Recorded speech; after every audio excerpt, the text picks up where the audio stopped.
ত্রিপুরা থেকে 12 ফেব্রুয়ারি বেঙ্গল সাফারি পার্কে এসেছে এক সিংহ দম্পতি। ফলে সিংহের নাম নিয়ে কলকাতা হাইকোর্টের জলপাইগুড়ি সার্কিট বেঞ্চে মামলা দায়ের করে বিশ্ব হিন্দু পরিষদ। ফলে বুধবার মামলাটি আদালতে উঠলে বিচারপতি মামলাকারী ও সরকার পক্ষের বক্তব্য শোনেন। এরপর বৃহস্পতিবার দুপুর 2টোর মধ্যে কোর্টে সিঙ্গল বেঞ্চে সিংহের নাম কি রয়েছে সেই রিপোর্ট জমা করতে বলা হয়েছে বলে জানালেন সরকার পক্ষের আইনজীবী জয়জিৎ চৌধুরী। এই মর্মে রাজ্য সরকারের কাছে রিপোর্ট চাওয়া হয়েছে। ফলে বুধবার সার্কিট বেঞ্চে সিঙ্গল বেঞ্চে মামলাটি উঠেছিল বিচারপতি সৌগত ভট্টাচার্যর এজলাসে। মনে রাখা দরকার, ত্রিপুরার বিশালগড়ে অবস্থিত সিপাহীজলা জুলজিক্যাল পার্ক থেকে 12 ফেব্রুয়ারি বেঙ্গল সাফারি পার্কে পৌঁছয় এই সিংহ দম্পতি।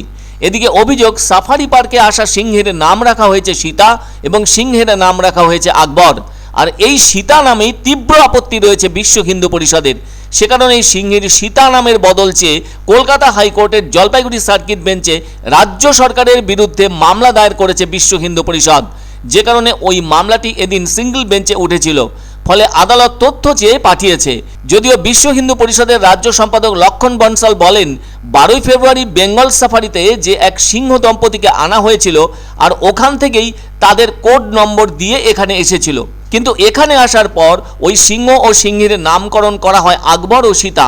এ ব্যাপারে বিশ্ব হিন্দু পরিষদের যুক্তি, জানোয়ারের নাম এমনটা রাখা যায় না।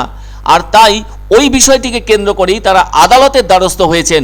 এদিকে আদালত রাজ্য সরকারকে আগামীকাল বেলা 2টোর মধ্যে তথ্য জমা করার নির্দেশ দিয়েছে। এদিকে মামলাকারীর পক্ষের আইনজীবী সুদীপ্ত মজুমদার বলেন, সিংহের নাম সীতা নিয়ে ধোঁয়াশা সৃষ্টি হয়েছে। সে কারণে রাজ্য সরকারকে তথ্য জমা করার নির্দেশ দিয়েছেন বিচারপতি সৌগত ভট্টাচার্য। 12 फरवरी को त्रिपुरा के जंगलों से एक शेर और एक शेरनी को बंगाल सफारी सिलीगुड़ी में लाया गया था, जिसका एक का नामकरण अकबर, मादा शेर का नाम अकबर रखा गया था और शेरनी का नाम सीता, माता सीता के नाम पर रखा गया था। ये आपके न्यूज चैनल और पोर्टल मीडियम के माध्यम से हमें ध्यान में आया।